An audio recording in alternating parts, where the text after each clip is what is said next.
Exercise உண்மையாகவே எங்கள் bone strength அதிகப்படுத்தும். எஸ், கண்டிப்பாக அதிகப்படுத்தும். அது எப்படின்னு தெரியும் இந்த வீடியோ ஃபுல்லாக பாருங்கள். இப்போ போனோட ஸ்ட்ரென்த் எப்போ அதிகமாக இருக்குன்னு பார்த்தா போன் டென்சிட்டி அதிகமாக இருக்கும்போது தான். இப்போ இந்த போன் டென்சிட்டி எப்படி அதிகமாகும்னு கேட்டால், நம்ம பாடியில் வந்து ஒரு மெக்கானிக்கல் ஸ்ட்ரெஸ் வந்து கிரியேட் ஆகும்போது ஆஸ்டியோசைட்டுங்கிற மெக்கானோ ரிசெப்டார் செல்ஸ் வந்துட்டு டிடெக்ட் பண்ணி தன்னோட மற்ற 2 செல்ஸ்ட்டையும் போய் சொல்லும். ஒன்று வந்துட்டு ஆஸ்டியோபிளாஸ்ட்டுங்கிற போன் ஃபார்மிங் செல்ஸ் அண்ட் ஆஸ்டியோகிளாஸ்ட்டுங்கிற போன் ரிசார்பிங் செல்ஸ்.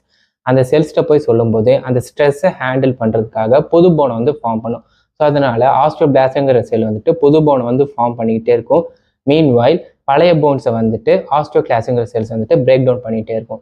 ஸோ இப்படி ஃபார்ம் ஆகிட்டே இருக்கனால போன் டென்சிட்டி வந்து அதிகமாகும். ஸோ அதனால ஸ்ட்ரென்த் அதிகமாக இருக்கும். இது வந்து ஒரு ரிப்பிட்டேட்டிவ் சைக்கிள்ஸ். ஸோ எப்பப்பெல்லாம் எக்ஸசைஸ் ஆர் ஒரு இன்டென்சிட்டி ஆக்டிவிட்டி பண்ணுறோமோ அப்பப்போலாம் இது வந்து நடந்துக்கிட்டே இருக்கும். ஸோ நீங்கள் இப்போ எக்ஸசைஸ் பண்ணல, ஆனால் நல்லா சாப்பிட்றேன், சன்ல எக்ஸ்போஷர் ஆகிறேன், இப்போ எனக்கு போன் டென்சிட்டி ஏன் அதிகமாகலை அப்படின்ற ஒரு கன்ஃபியூஷன் இருந்தால் அதுக்கு இதுதான் ஆன்சர்.